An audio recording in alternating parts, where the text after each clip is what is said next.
నారాదు చల్లినా చల్లితే కొత్తబొద్దు వల్లే ఇది ఒలిపిడి వల్లే మళ్ళీ డార్క్ కూడా పోయింది. ఈ మళ్ళీ ఏది లేదు, ఇది పడలేము సామాన్లు.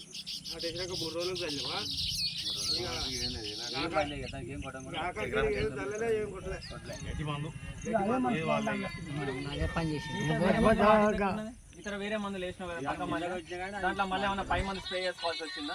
కొట్టాలి దీంట్లో మరి దీంట్లో కొట్టే అవసరం లేదు, దీంట్లో 5 మంది కొట్టని అవసరం లేదు. దాంట్లో అయితే మళ్ళీ 5 మంది కొట్టుకోవాల్సి వచ్చింది. ఎందుకంటే ఇక్కడ తీసుకొచ్చి అన్నతో చెప్పిస్తుందంటే ఒక రైతుకు రైతు చెప్పినప్పుడే నమ్మకం కలుగుతాయి. నేను కంపెనీ వచ్చినా కాబట్టి నాకంటే ఎక్కువ మన తోటి రైతు చెప్పినప్పుడు మీకు నమ్మకం ఎక్కువ ఉంటుందనే ఉద్దేశంతో మనం రైతు దగ్గరికే తీసుకొచ్చి చెప్పడం జరుగుతుంది. ఈ ఆల్తేర్ అనే మందు కనుక వాడుకున్నట్టయితే అన్ని రకాల గడ్డి సమర్థవంతంగా నిర్మూలించబడుతుంది. ఏది మొలవని గడ్డి మాత్రం సమర్థవంతంగా మొలవకుండా ఉండిపోతుంది. మీరు పంట కాలం అయిపోయేంత వరకు కూడా ఏ మందు కొట్టుకోవాల్సిన పని ఉండదు. ఎకరానికి 160 గ్రాములు, దాని రేట్ అనేది ఇంకా డిక్లేర్ కాలేదు. 160 గ్రాములు ఎకరాన్ని వాడుకోవాలి. రైట్ అన్న, థ్యాంక్ యూ సీన్ అన్న.